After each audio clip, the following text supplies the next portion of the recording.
Mi nombre es Carlos Román, esto es 5G Latino. Bienvenidos a nuestro episodio número 1. Me acompaña Jesús Romo. Hola Jesús. ¿Qué tal, Carlos? ¿Cómo estás? Me presento también, Jesús Romo, director de Teleconomía, y vamos a tener hoy, en este nuestro primer episodio, un invitado de lujo. Es de verdad para nosotros es un placer tener aquí para conversar a José Felipe Otero Muñoz, que él es vicepresidente de 5G Américas para América Latina y el Caribe. Ahorita abordamos qué es 5G Américas.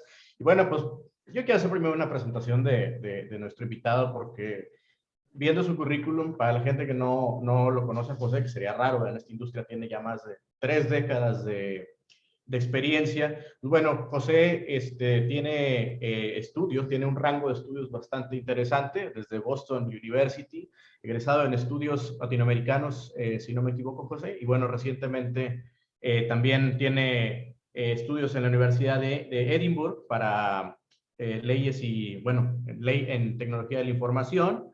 Y recientemente estás también, bueno, hiciste un posgrado en innovación social en Cambridge, ¿no? Y bueno, pues José, para quienes les hemos seguido la pista, pues ha aparecido en foros tan importantes como el Senado mexicano, hasta la Casa Blanca, para tratar algunos temas de coyuntura en la industria de las telecomunicaciones. Él está en 5G Américas, actualmente como vicepresidente para América Latina y el Caribe, y 5G Américas es una organización de la industria de telecomunicaciones inalámbricas que agrupa a operadores, a fabricantes y pues están enfocados en impulsar el despliegue, desarrollo y adopción de tecnologías de este tipo, el LTE 5G ahora más recientemente en el continente americano.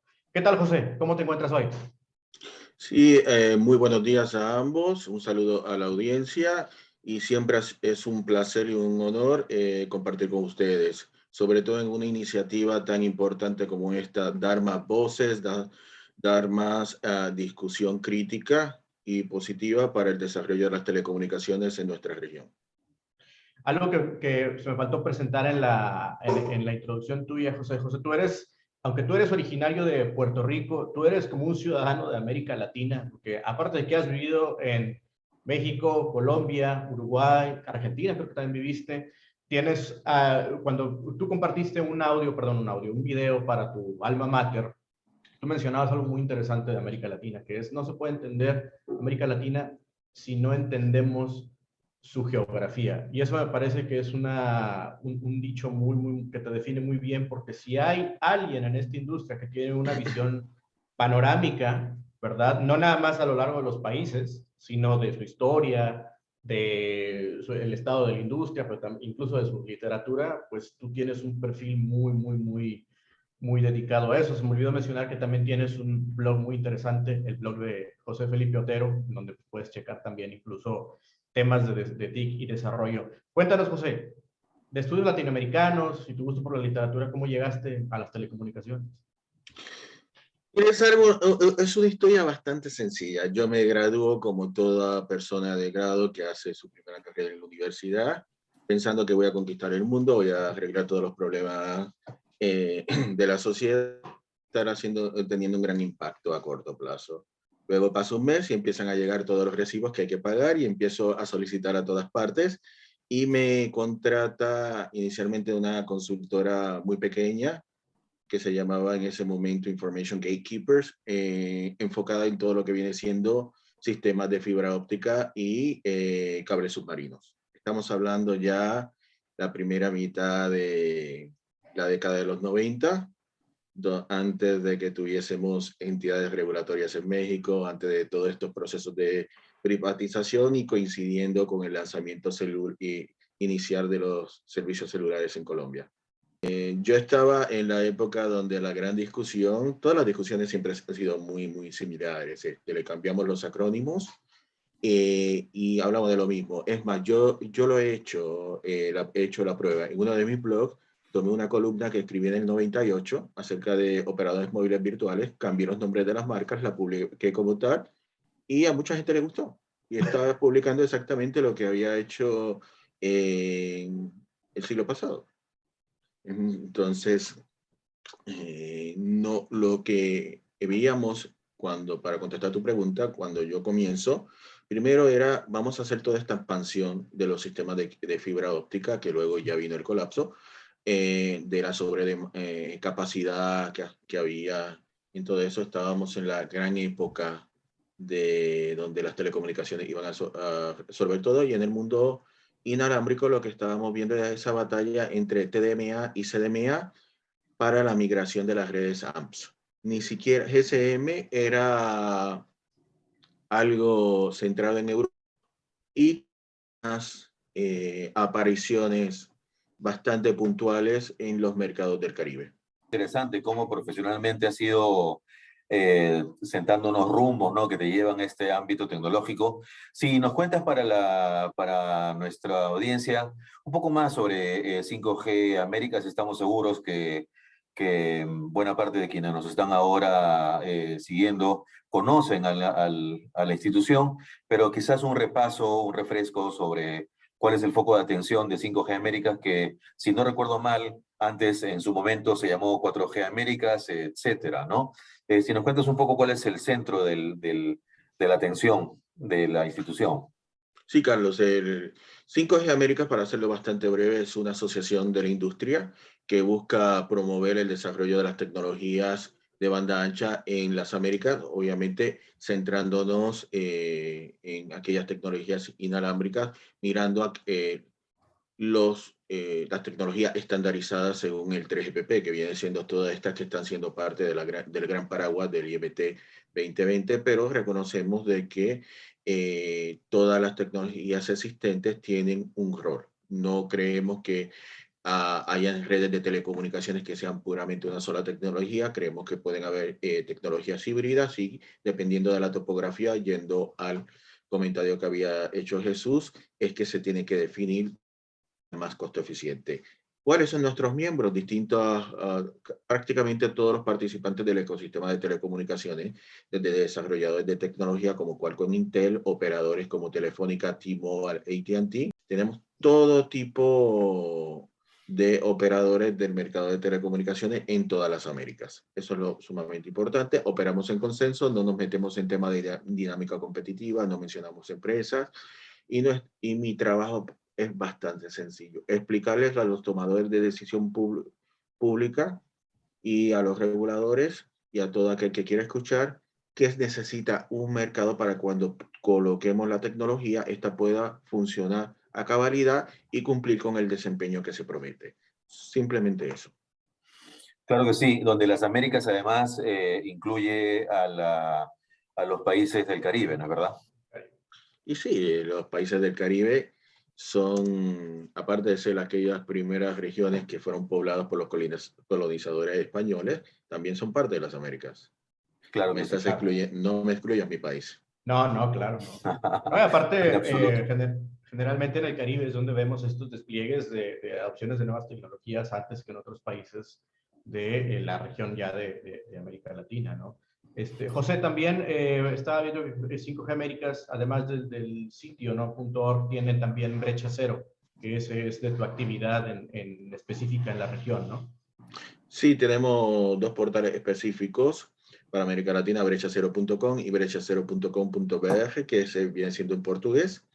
Toda la información que proveemos es gratuita. Hay estudios, infografías, información estadística y lo que nosotros hemos hecho es desarrollarlo como portales, repositorios de información donde se demuestra cómo se está utilizando en estos momentos en América Latina la tecnología para impulsar el desarrollo social y el desarrollo económico, porque siempre escuchamos cuando vamos a los distintos eventos de la industria de telecomunicaciones que si incrementamos 10 puntos porcentuales la adopción de X tecnología, vamos a tener un crecimiento en el Producto Interno Bruto que oscila entre el 0,6% al 3,6 o 7%.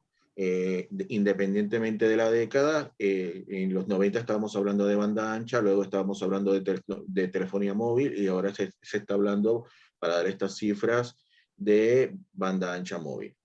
Pero lo que los economistas van a reconocer es que suena muy bien lo que estamos diciendo, pero ¿cuál es la causalidad? ¿Qué es lo que te lleva e impulsa ese crecimiento económico? Que es la parte que nos está diciendo en estos foros, porque tiene que haber todo un cronograma de acción para que pueda darse ese resultado. No es que mágicamente colocamos la tecnología y ya vamos a experimentar este crecimiento. Digamos, ¿cuál es el mandato? ¿Cuál es la hoja de ruta? ¿Qué nos van a llevar a todas esas externalidades positivas? Por eso es que nosotros creamos el portal para que la gente pueda encontrar en un lugar todo lo que se está haciendo para lograr ese crecimiento económico que tanto se promete en las conferencias y los discursos de telecomunicaciones. Sí, claro que sí. Bueno, Brecha Cero definitivamente es una contribución bastante notable para todos quienes quieran conocer más sobre lo que se trae en las tecnologías. Justamente sobre 5G vamos a, en un momento, a abordarlo con más detalle, dado que en el mundo ya está avanzando, ya está registrando avances importantes, pero sabemos que América Latina muchas veces tiene algún nivel de pasos atrás. De manera que antes de entrar en el detalle del 5G, nos gustaría conocer tu parecer sobre cómo nos encontramos a nivel de 4G. ¿Existe un margen de crecimiento aún en la región?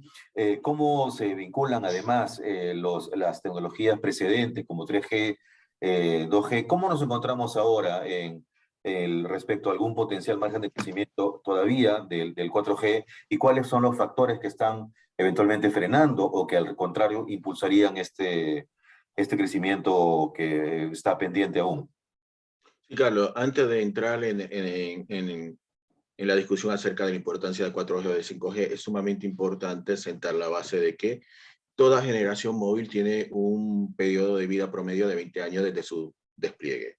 Esto significa que en el año 1 o el año 0, como queramos decir, es que está apenas de forma incipiente llegando, y en América Latina lo tenemos con coberturas que pueden ir desde unas pocas cuadras para decir, toda la parte marketingera, toda la parte de publicidad, eso y el innovador tecnológico, hasta despliegues bastante focalizados atendiendo cierta demanda empresarial o de clientes de alto consumo. En el año 10 es que tenemos ese periodo de explosión, de expansión, de cobertura, pero más allá de la cobertura, de la adopción de la tecnología, y en el año ya 20 es que tenemos el desfase. En otras palabras, casi todos los operadores de América Latina, excepto aquellos que son mucho más recientes, están manejando como mínimo 3 tecnologías distintas móviles. Esto implica unos altos costos. Cuando estamos hablando de 5G, estamos hablando prácticamente que estamos en ese año 0. Es bastante incipiente. Si estamos fijando el mercado masivo, las distintas consultoras nos indican que históricamente la adopción, ese proceso de masificación donde pasamos a un 30, un 40% de la población utilizando esa nueva tecnología, nos estamos tardando entre 6 a 8 años. En el caso de 5G, esto se va a demorar más porque tuvimos 2 años perdidos, por un lado, por esta terrible pandemia, y por otro lado, por una escasez de microprocesadores que ha llevado a los fabricantes de teléfonos celulares a declarar, bueno, mira, yo voy a dejar de hacer estos teléfonos de gama baja o voy a dejar de colocar estos microprocesadores en los tablets o en los portátiles para concentrarme en esos teléfonos de alta gama.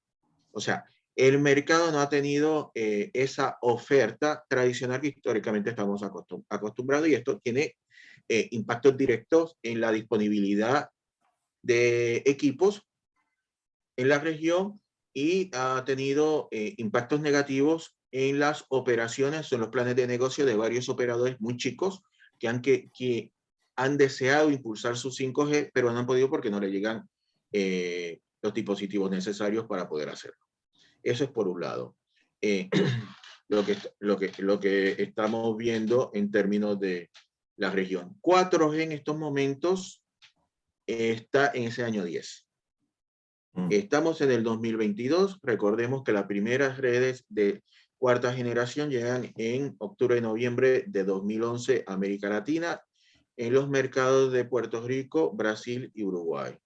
La gran explosión de crecimiento de redes de la cuarta generación en el resto de América Latina, fuera de esas pocas cuadras de cobertura, cuando ya empezamos a tener una cobertura bastante decente, superando un 50 o un 60% de la población, ocurre en 2014 a 2000. En otras palabras, estamos en medio del proceso donde finalmente la gran mayoría de la población en nuestros mercados va a estar accediendo a cuarta generación.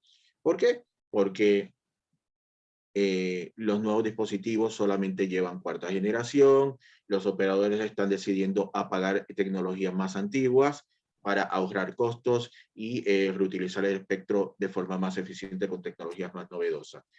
Por esta razón es que cuando estamos hablando de 4G, vemos que hay bastante inversión en la expansión de la cobertura de estas redes. Digamos, Colombia es el único país de América Latina que ha dicho bastante abiertamente, he hecho 2 procesos de subasta para impulsar la cuarta generación. El primero en junio de 2013, el segundo en diciembre de 2019. ¿Por qué? Porque si uno mira lo que era la adopción de cuarta generación, independientemente que tuviésemos una cobertura de más de 90% de la población, uno cruzaba los datos disponibles en el mercado de distintas consultoras con los del Ministerio de Tecnología, Información y Comunicaciones de Colombia para final de 2020 y veíamos que 54% de los dispositivos que se estaban utilizando en el mercado no tenían la capacidad de conectarse a las redes de cuarta generación. O sea, teníamos ese 54%, o sea, solamente 46% de la población podría acceder a estos servicios de cuarta generación. Y esto se replica en casi todos los mercados de América Latina, con muy pocas excepciones, digamos, como Uruguay o aquellos mercados donde tenemos una práctica de recambio de celulares mucho más agresiva o que los operadores del mercado prefieran llevar más teléfonos de gama media hacia arriba que aquellos que de gama y gama muy baja. También es sumamente importante indicar que el mercado colombiano en lo que es la oferta de dispositivos celulares es una anomalía a nivel latinoamericano porque es un mercado donde no existen los contratos celulares. Entonces, le quitas el incentivo a los operadores de dar subsidios y hacer un gran recambio. O sea, cuando vemos ese proceso de recambio de celular, las personas usualmente cambian al celular más barato, la gran mayoría. O sea, puedes cambiar el celular a un modelo más nuevo, pero no necesariamente un modelo que tenga las tecnologías de punta. Por eso es que es sumamente importante seguir invirtiendo en la cuarta generación y por otra parte, estás sembrando con esa inversión en cuarta generación, cuando le hagas una inversión de un poco de CAPEX, un poco de software, la puedes convertir en una red de esas que dicen non-standalone de quinta generación. O sea, no es una inversión que se va a perder en 10 años, sino es una inversión que te va a dar cabida para estar ofreciendo servicios por más de 20 años más y poder de esa forma amortizar esa inversión tan importante que se tiene que hacer para dar la cobertura y que con 5G va a requerir de 5 a 15 veces más lo que teníamos para montar una red de cuarta generación. Pues Has mencionado una cantidad de conceptos importantes, José, pero quisiera detenerme en un par de ellos, ¿no? Lo primero es mencionaste sobre la coexistencia de varias tecnologías de varias generaciones, por un lado, y por otro lado, cómo conforme las generaciones van avanzando, esto tiene un impacto en los precios, primero en las funcionalidades que los dispositivos ofrecen y por lo tanto en los precios de mercado que estos tienen, lo cual se asocia muchísimo con la asequibilidad que puedan tener, tomando en cuenta el nivel de capacidad de ingresos, capacidad de gasto de las personas y los hogares en América Latina. Sobre lo primero, sobre la coexistencia de tecnologías, mencionabas que habitualmente podemos entender que coexisten 3 de ellas. Entendemos que eso, si entendemos bien que te refieres a que 4G viene todavía con una cantidad de presencia de 3G y 2G, y ahora con el advenimiento de 5G, esto puede significar una intención de establecer lo que se denomina un apagón de tecnologías. ¿Esto lo ves así? ¿Esto es viable? ¿De 2G debiera desaparecer antes que 3G o no es necesariamente así? ¿Cómo encuentras ese escenario sobre esta posibilidad de que 5G es facilitado por una preparación previa en el mercado a través del apagón de tecnologías precedentes? Mira, si estamos hablando del apagón de tecnología, esto es una decisión que no se hace a nivel país, sino se hace a nivel operador. Porque el perfil del usuario, el perfil de usuario de cada operador es completamente distinto, digamos. Si estamos hablando, y también la historia del operador tiene mucho que ver. Si estamos hablando de aquellos operadores en ciertos mercados donde hace muy poco tiempo relativamente adquirieron un operador AIDEN, una tecnología totalmente obsoleta que no se fabrica desde hace casi una década, y ellos colocaron una red completamente nueva de tercera o de cuarta generación. Ellos no tienen que preocuparse por apagar esa red de segunda generación que es AIDEN porque muchas veces ya está apagada. Entonces ellos ya tienen que considerar la parte de tercera generación. Si es un operador donde el foco tuyo son clientes de alto consumo con un recambio de terminales de 6 a 12 meses, donde no ofrece y tienes otras tecnologías como Volte que te puede habilitar a hacer otros servicios, no tienes ningún problema en apagar la tercera generación.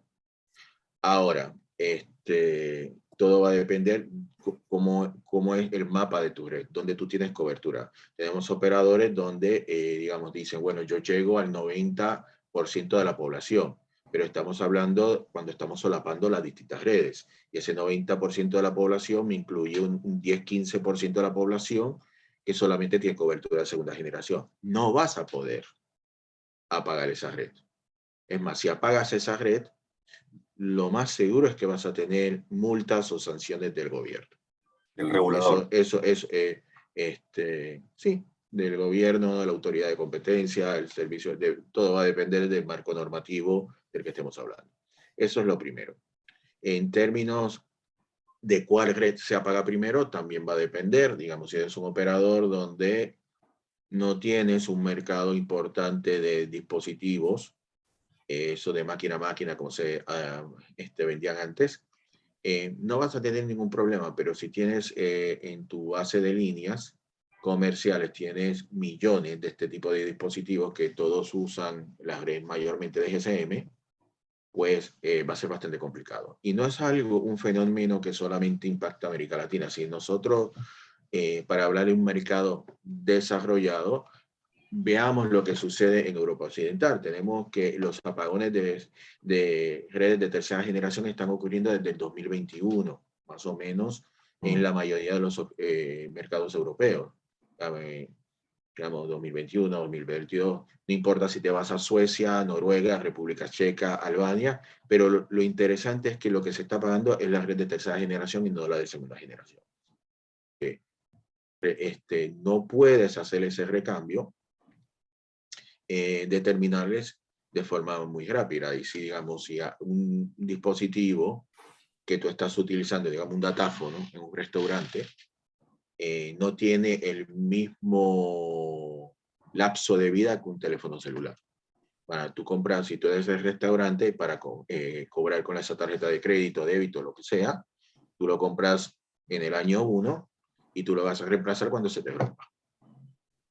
Claro, tiene Y sentido cuando porque lo entonces, compras con cuando lo estás comprando te puede estar costando $2-3, pero el reemplazo de cuarta generación, de quinta generación, te puede estar costando $20, $30, $40. Ahora, el operador tiene la capacidad de asumir ese costo y darte un nuevo dispositivo.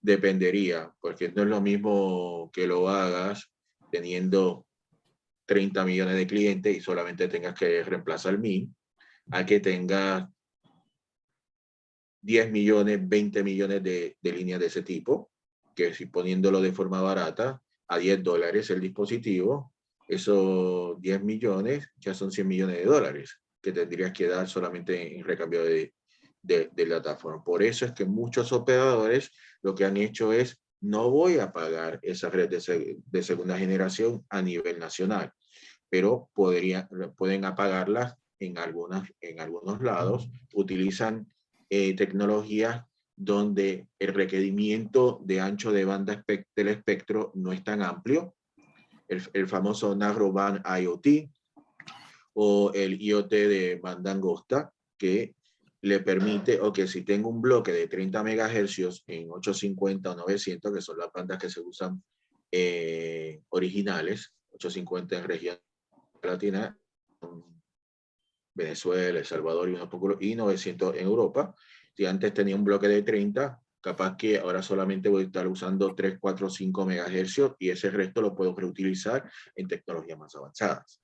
Bueno, y es que precisamente perdón, una paréntesis rápido, o sea, es precisamente el atractivo comercial era de la venta de M2M era larga duración, bajo uso de datos, y eso te alarga el tiempo de recambio, sí. ¿verdad?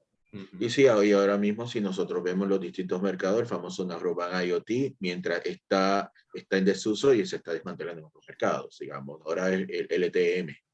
Entonces es bastante complicado decir, digamos, muchos de estos mercados que te estoy hablando, que apagaron las redes de 3G en Europa este año o el año pasado, o hasta 2020 en algunos casos, están diciendo, bueno, la de segunda generación la pago en el 2025, la pago en el 2026.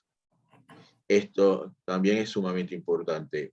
Hubo apagones de redes en América Latina, ya en México, por ejemplo. Tienes un operador donde entra relativamente reciente, hace prácticamente una red totalmente nueva, un perfil de usuario de alto rango, donde no tiene el problema de apagar las redes antiguas porque no le impacta.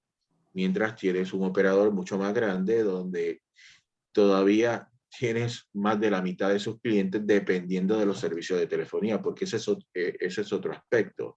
Cuando empezamos a hacer ese salto de tercera a cuarta generación, empezamos a hablar de redes completamente IP, ¿no? Y no tienes los mismos, y necesitas unos dispositivos que tengan ese servicio de voz sobre IP o VoLTE en LTE en América Latina.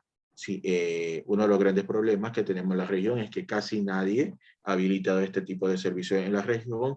Aquellas redes que se dicen que tienen VoLTE muchas veces es una parte ínfima de la red, y si tú apagas esas redes conmutadas de segunda a tercera generación y te vas a LTE y no les puedes ofrecer un servicio de telefonía, independientemente si es por voz sobre IP o no, puede estar violando tu licencia de concesión, porque las licencias se dieron para dar servicios de telefonía.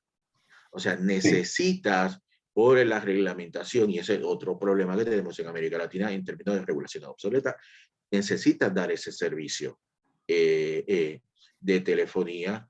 Y cómo lo hacemos, cómo podemos hacer ese recambio de teléfono, porque hacerlo de una forma desordenada, puede tener muchísimas complicaciones, no solamente en la oferta de servicio que le vamos a dar a los clientes, sino también las repercusiones que se podrían tener legalmente.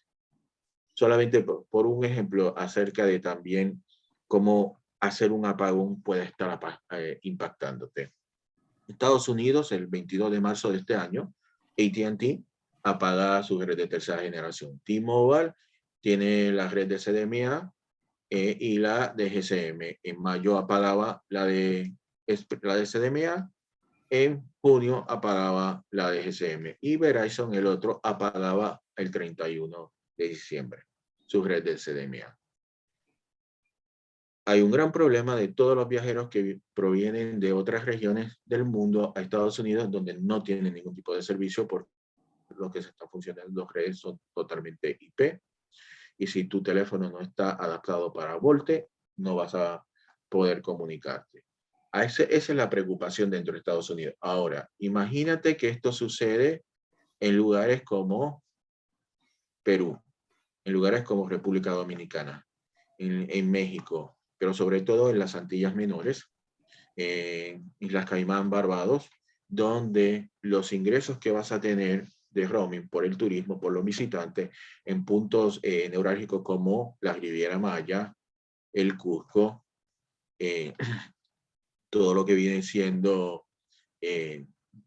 la gran ciudad de Buenos Aires, no tienes esos servicios de roaming que pueden ser muy, muy valiosos para los operadores, digamos, en las pequeñas islitas del Caribe, mientras que estamos hablando de menos de un punto porcentual de los ingresos generales de los operadores latinoamericanos, acá estamos hablando de 10, 15, 20, 30% de los ingresos.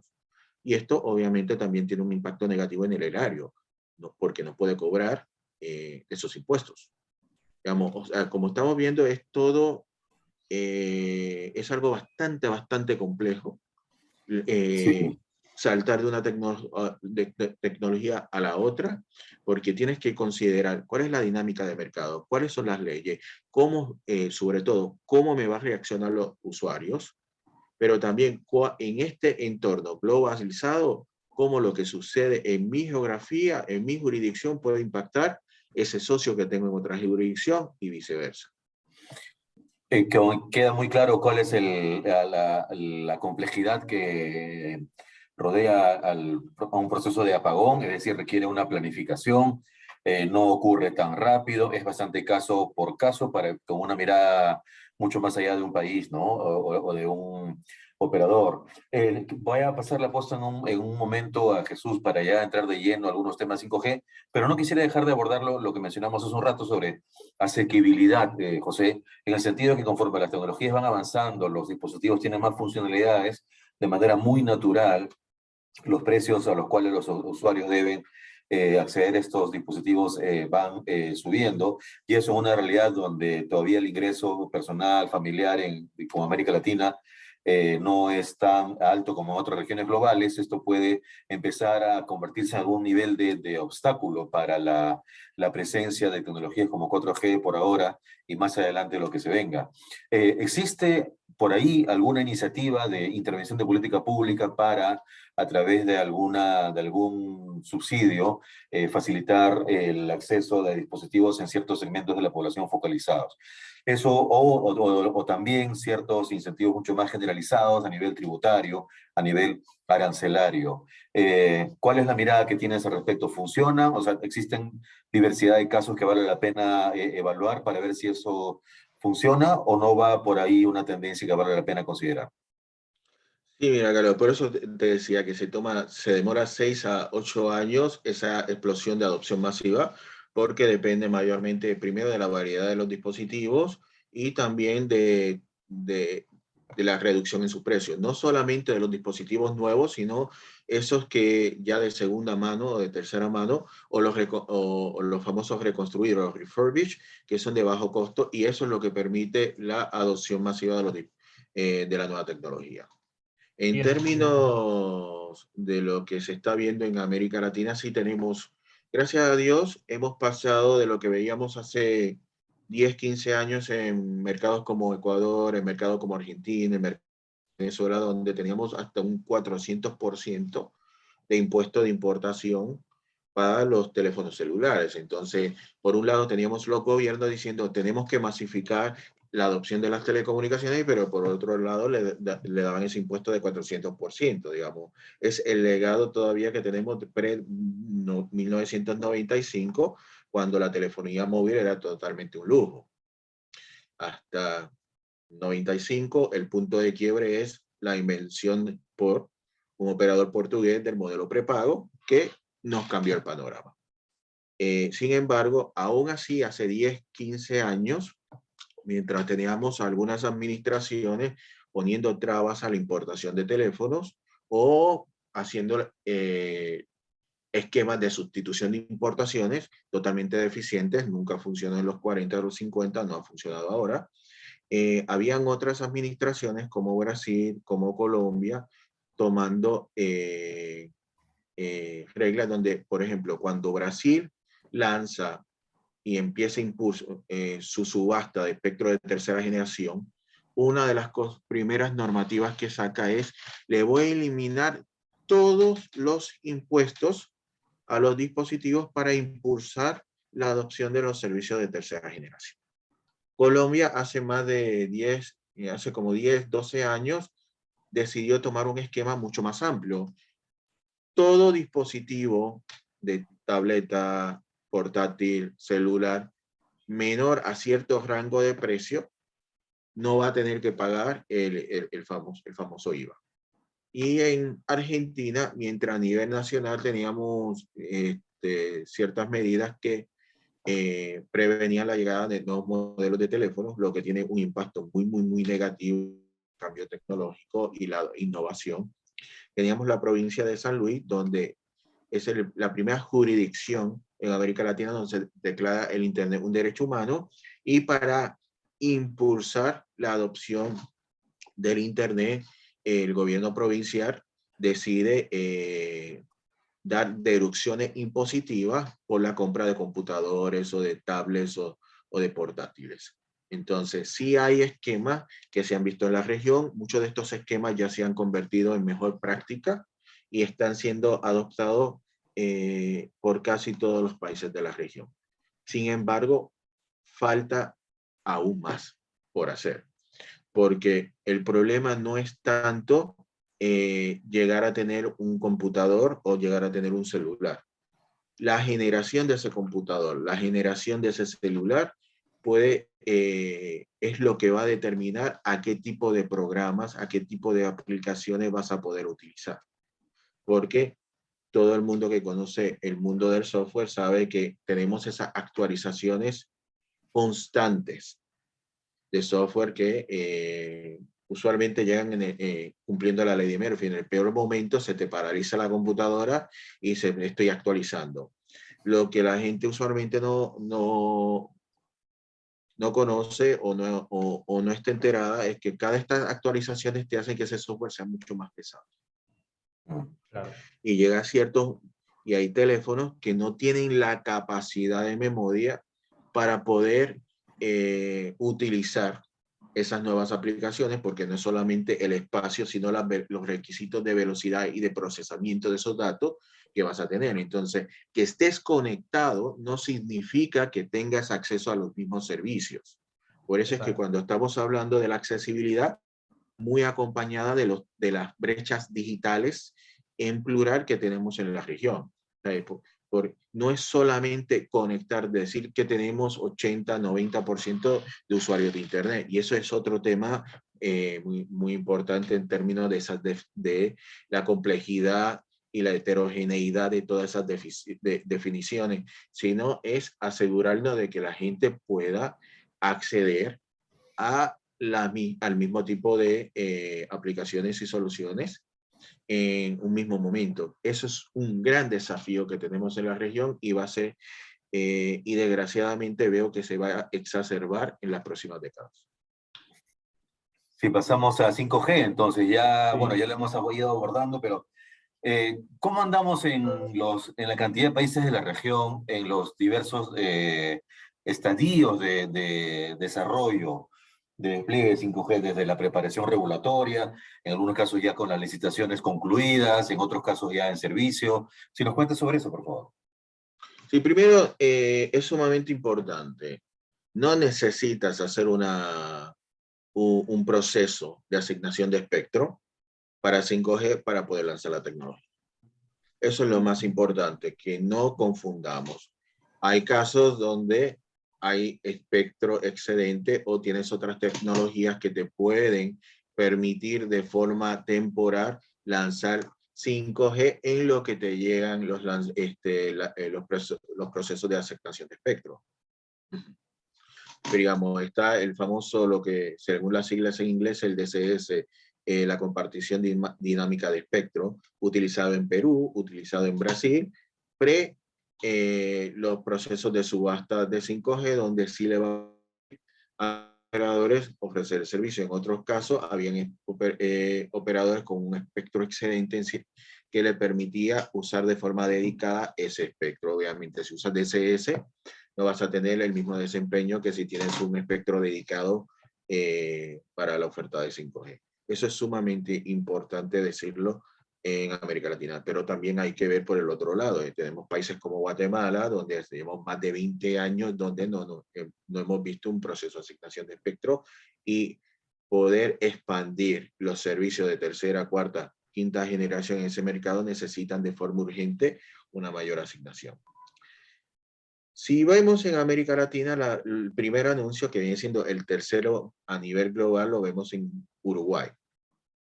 Luego vemos anuncios en Brasil, anuncios en Puerto Rico, anuncios en las Vírgenes, los mismos sospechosos de siempre. Chile nuevamente se acomoda en ese grupo. En cuarta generación llegó de forma tardía por primera vez en el lanzamiento de una nueva generación móvil. Y también hemos tenido anuncios de Argentina, Perú, Colombia, Surinam, Trinidad y Tobago, México. La mayoría de estos lanzamientos han sido para servicios inalámbricos fijos. ¿Qué significa? Está puntualmente ofreciendo el servicio a una localidad específica, no necesita grandes montos de inversión para hacer grandes expansiones, porque si estás ofreciendo una casa, una antena siempre va a estar dándole servicio a las mismas casas y vas a tener más o menos la misma demanda porque sabes cuántas son las personas que se están conectando. Una red móvil, aparte de cubrir las casas, tienes que cubrir las avenidas, las calles, los lugares de trabajo, etcétera, y se vuelve muchísimo más costoso. Por otra parte, son despliegues basados geográficamente. Entonces, cuando estamos hablando de los 10, 15 países de América Latina, con esas 25 redes de 5G comerciales que tenemos en la región, si lo que queremos es centrarnos en el servicio móvil, con un crecimiento bastante constante y una expansión bastante agresiva, o por lo menos normal, de las redes para la adopción del servicio móvil de 5G fuera de Islas Vírgenes y Puerto Rico. Lo estamos observando en Brasil, un mercado donde ya para finales del primer trimestre de 2022 había llegado casi a 1,9 millones de usuarios de 5G. Luego lo estamos viviendo en Chile y se está observando también en México. El resto de la región, sí tengo 5G, pero es bastante acotado. Estamos esperando que haya subasta. Tenemos una situación macroeconómica que no ayuda en muchos mercados. La instalación, la inflación está impactando. Y una pregunta también que es sumamente importante responder es, ¿5G para qué a corto plazo? Digamos, y acá te doy una anécdota. Cuando estamos viendo a nivel de adopción tecnológica y nos vamos al otro mundo, ese mundo alámbrico, vemos que Uruguay es uno de los 5 países de población de más de 1 millón de habitantes con una de las tasas más altas de casas pasadas por fibra óptica, eso de fibra óptica al hogar o el FTTH. Sin embargo, cuando vemos los resultados de mediciones de cuánto es bajada en promedio por cada usuario, vemos que no está ni en los primeros 5. Sin embargo, todas las casas tienen fibra óptica. La respuesta yo la descubro cuando en su momento viví en Uruguay y estoy hablando con el operador y me dice, mira, tenemos un gran problema. Sí, te puedo vender 100 megabits por segundo, estamos hablando de hace más de 10 años, o sea que bastante avanzado en ese sentido. Te puedo vender una conexión de fibra de 1 gigabit. Pero la gente me dice, yo con 40 es suficiente, no necesito que me des más. Entonces, tuviste un despliegue bastante agresivo por bastantes años. En el país tienes toda esa cantidad de hogares conectados, pero no hiciste el error de siempre que nos llevó a esa burbuja.com allá en el 2001. Constrúyelo y ellos vendrán. Aquí lo construiste, está ahí, pero ha sido paulatino el incremento en uso promedio por usuario porque la gente decía, no lo necesito. Con 5G, a nivel usuario, a nivel individuo, ¿qué le puedes ofrecer que sea diferenciador? Primera generación le diste un servicio de voz, wow, ok. Segunda generación le diste mensaje de texto, ok, me abarataste los costos de utilizar la comunicación y porque la gente no se acuerda cuando el minuto de voz me costaba $1. O sea, los 20 pesos mexicanos, los 3 soles peruanos, o sea, bastante. Y un mensajito de texto, pues, teníamos esa gran explosión. Tercera generación es lo que nos llevó, quitando el iMode japonés, a experimentar las primeras estaciones. Eran los jardines cerrados, donde todo lo controlaban los grandes operadores. Y empezamos a ver otro tipo de contenido. La cuarta generación ya es la explosión audiovisual, donde finalmente vemos esa cuasi equiparación de la experiencia de usuario de un portátil o un computador con lo que tienes en el celular, porque al final es un teléfono, es un mini computador. La quinta generación, la ventaja no es para el usuario. La quinta generación apunta a las empresas, digamos. Es un quiebre, y estos ambos me han escuchado diciéndolo, es un quiebre paradigmático. No apunta al ser humano.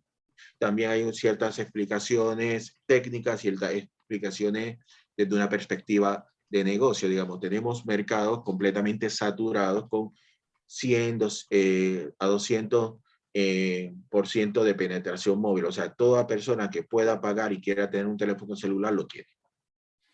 Entonces, el crecimiento de las líneas es un crecimiento que se da por crecimiento demográfico. Los operadores necesitan otras alternativas. 5G le permite soportar 1 millón de conexiones por kilómetro cuadrado, viabilizar ese modelo de seguir creciendo en ingresos porque tengo más líneas, porque ahora vamos a ir a toda esa parte de IoT. Pero lo más valioso es el potencial que tiene 5G en ese mundo empresarial, en ese mundo corporativo, en ese mundo de gobierno, de ser catalítico en la utilización de inteligencia artificial, robótica, computación en la nube, por algo muy, muy básico que no es nada técnico. Es la caída entre un 80 y un 90% en el costo de transmisión de datos. Básicamente, si antes querías usar una tecnología que existe hace décadas, carísima, no es lo mismo pagar por una llamada con un holograma $100 que estar pagando 10. Y esto lo vemos replicado y repentinamente todas estas tecnologías que antiguamente las veíamos en películas futuristas que sabemos que existen, ya se vuelven más asequibles, pero nuevamente es todo un proceso bastante lento donde hay que crear esa necesidad, tiene que haber ese recambio de la infraestructura, de los dispositivos que tenemos para empezar a notar ese impacto de 5G como impulsor de otras tecnologías. Y lo otro también que vemos en ese quiebre paradigmático es como estamos viendo una tecnología que está apuntando al sector empresarial, al sector corporativo, a hacerlos más eficientes, a hacerlos más productivos, también tenemos que empezar a pensar en 5G y pensar en el ecosistema local de telecomunicaciones con esa prisma del mundo de los negocios. Y digamos, hay que ver cuántas de esas empresas apuntan a mi mercado local y cuántas apuntan a ese mercado internacional, contra quién yo compito. En otras palabras, hacer una estrategia nacional de desarrollo de telecomunicaciones ha dejado de ser un fenómeno endógeno. Porque si yo estoy compitiendo con empresas en Asia, en Estados Unidos, en Europa, que construyen lo mismo que yo y viene un requerimiento donde tengo que hacer dispositivos técnicos que me cumplan con ciertos parámetros al conectarse con 5G y no tengo una red de 5G a nivel local, pierdo los contratos. Y estoy dando un ejemplo muy puntual de lo que ha pasado en Costa Rica, que termina abriendo subsidiarias, muchas de estas empresas, en Perú, en Chile y en Colombia. Y así podemos ir viéndolo en distintos países, digamos. Lo que se está viendo que impacta en República Dominicana, en Islas Caimán, en Aruba, es todo este fenómeno de, por un lado, de los puntos turísticos digitales, pero también es ese gran mercado de los nómadas digitales. Si quiero atraer esos nómadas digitales, que es gente adinerada, muchas veces clase media alta y clase alta, que tienen la fortuna de poder trabajar de forma remota y no quieren hacerlo de Nueva York o no lo quieren hacer de una gran ciudad y se quieren ir al campo, si quieren estar en la playa, tienes que poder ofrecerle el nivel de conectividad que ellos requieren para que vayan a tu costa. Costa Rica en este asunto está tomando iniciativa a nivel legislativo para fomentar este tipo de viajero, porque saben que que va a tener un impacto muy, muy positivo en las arcas del país. Y eso es lo que, y ese es el impacto de 5G, pero como es un poco distinto, no es lo que la población está acostumbrada, que quieren ese impacto directo, ese impacto inmediato, y no se va a dar, porque no está creada para darte un beneficio inmediato. Y aún aquellas tecnologías móviles que fueron creadas para darle un beneficio inmediato a la población, debido a los costos, se tardaban 6 a 8 años para ser utilizadas por la gran mayoría de la población. Sé que Jesús tiene alguna pregunta ya para ir cerrando sobre 5G, pero no quería dejar de asociar lo que acabas de mencionar. José, una frase que hemos escuchado por ahí, no sé si es del todo precisa, pero lo que dicen es que 5G es la quinta generación para las personas, pero la primera generación para las cosas, ¿no?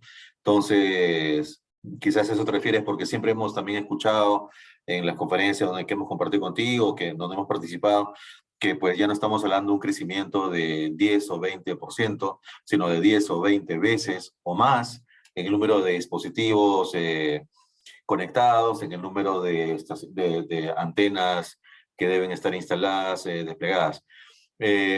Personalmente eso, si te doy el pase, Jesús. Sí, pues mira, yo quisiera, digamos, mantenernos en la pregunta que te acaba de hacer o la observación que hace Carlos. Y de ahí, ¿verdad? Si reflexionas que es la primera generación para las máquinas, pasemos a la visión que tú tienes a futuro sobre el desarrollo de 5G en América Latina. Habíamos hablado de quizás cerrar este apartado con qué servicios consideras que pueden ser disruptivos hacia futuro en 5G, pero yo creo que tu visión ha sido más integral que, ¿verdad?, hablar de solamente servicios. Estás hablando de probables transformaciones productivas, incluso de la sociedad. Entonces, pues eso, ¿no? ¿Verdad? Primera generación para las máquinas. ¿Y qué es lo que, en tu opinión, viene para los próximos años en el futuro de 5G en la región? Bueno, primero no estoy de acuerdo con esa aseveración, porque sí es un quiebre paradigmático que va a impulsar, pero la primera generación son esos dispositivos totalmente con segunda generación que no podemos apagar la red. Diría más que es el salto de la conectividad analógica, de esos dispositivos tontos, a los dispositivos inteligentes. Esta nueva generación de Internet de las cosas, que no son esos dispositivos donde yo le mando un mensaje y me mando un mensaje, sino que son esos dispositivos que, como muy bien nos dice la Unión Internacional de Telecomunicación, van a estar acompañados con servicios de analítica, de machine learning y obviamente de computación en la nube, donde constantemente nos van a estar nutriendo de información para poder tomar las medidas necesarias para incrementar esa productividad y esa eficiencia, digamos. Decir que es la primera generación es como no tenemos nada anteriormente. Y sí tenemos bastantes cosas que nos sirven de punto de despegue. Digamos, sería una mejor analogía decir, vamos de ese mundo analógico de los dispositivos a ese mundo digital, donde esa digitalización va a estar acompañada de una multiplicidad de usos. En términos de lo que dice Jesús de beneficios inmediatos de 5G, mira, al poder al abaratar los costos y al poder impulsar otras nuevas tecnologías, los beneficios que van a tener los usuarios y los consumidores, la población, no necesariamente tienen que ser de forma directa. Este abaratamiento de costos lo que va a permitir es nuevas estrategias de gobierno o de empresas privadas o público-privadas para empezar a ofrecer servicios a las personas que anteriormente no se hacían. Digamos, podemos desde los inteligentes utilizar tecnologías como hologramas y toda la información que podamos tener de una red de logística y en energía, en transporte, en seguridad, para hacer un mejor diseño de nuevas construcciones en las ciudades, en los municipios, y de esta forma poder mejorar los servicios que se le dan a los ciudadanos. Eso es un ejemplo. También podríamos verlo en términos de la producción agrícola, digamos. Podemos tener esos dispositivos que si los ponemos en el suelo me miden desde la cantidad de minerales, la humedad, hasta la presencia de plagas. Si lo ponemos en animales, me van a medir los parámetros de salud de la vaca, del cordero, lo que sea, y te puede prevenir una epidemia en los animales, y con todos este sinnúmero de ahorros podría esto repercutir en beneficios para la población. Entonces, a corto plazo, cuando estemos con una gran penetración de servicios de 5G, lo que se espera que impacte de forma inmediata, o no de forma inmediata, sino de forma más cercana y próxima al consumidor, son los servicios de realidad virtual, realidad aumentada, realidad expandida en el mundo de los juegos.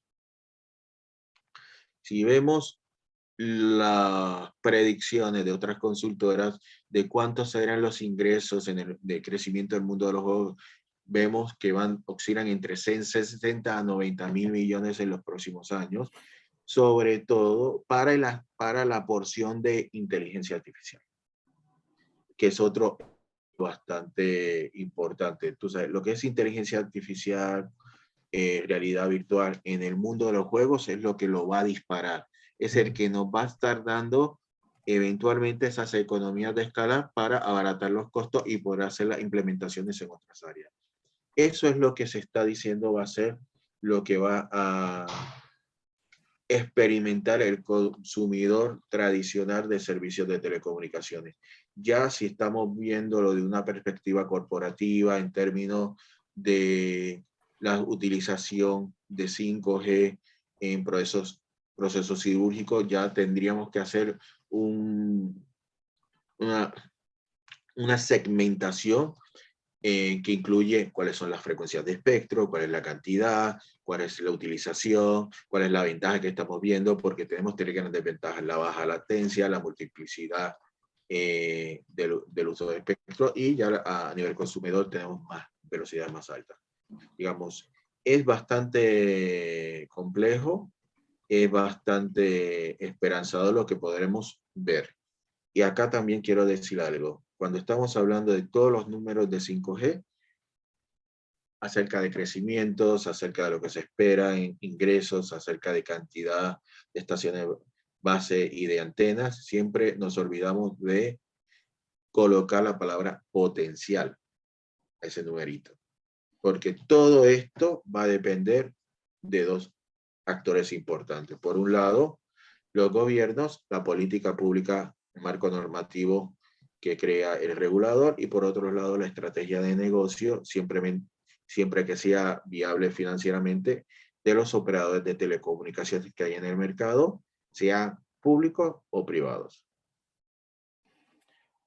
Excelente, con esta idea concluyente, José, hemos realizado un buen recorrido de cómo hemos llegado hasta donde nos encontramos ahora, cómo conforme las generaciones van avanzando también las funcionalidades, los servicios van adquiriendo una mayor sofisticación, y eso también requiere una intervención de política pública muy atenta para impulsar el desarrollo, como tú decías, ¿no? Para que 5G queda muy claro dónde va, y bueno, y los desafíos que encierra, y esta mirada a futuro, ¿no? Que nos ofreces. Con eso creo que podemos concluir de muy buena forma la conversación, José. Quisiéramos agradecerte por habernos acompañado. No sé si tuvieras alguna idea final que quisieras compartirnos y sobre todo dónde podrían conocer más sobre este tipo de reflexiones que compartes para quienes nos están siguiendo ahora. Sí, primero agradecerle a ambos, que son autores y desarrolladores de contenido de todo el tema de telecomunicaciones y 5G también. Carlos enfocándose en Perú, Jesús enfocándose en México. Los recomiendo en las páginas web de ambas personas. Para obtener información acerca de lo que publica 5G Américas, en la parte técnica en inglés, mayormente desafortunadamente en 5gamerica.org, brechacero.com en castellano. Y aquellos que quieran aventurarse a ver mi opinión personal, que no se relaciona y no refleja la de mi empleador, es josefelipeotero.com, que es un blog que tiene ya para casi 10 años de existencia. Muchas gracias. Ya saben dónde pueden ustedes encontrar más contenidos relevantes sobre 5G producidos por José. Y con eso podemos cerrar. Jesús, muchas gracias a todos por habernos acompañado en este episodio número 1 de 5G Latino. Y los invitamos a seguirnos para poder acompañarnos en nuestras próximas conversaciones con líderes alrededor de este apasionante tema que está aún en proceso de evolución en América Latina. Muchas gracias. Muchas gracias por acompañarnos en 5G Latino. Los invitamos a seguirnos en YouTube, nuestro canal 5G Latino, y a buscarnos en la plataforma de podcast que ustedes prefieran. Muchas gracias.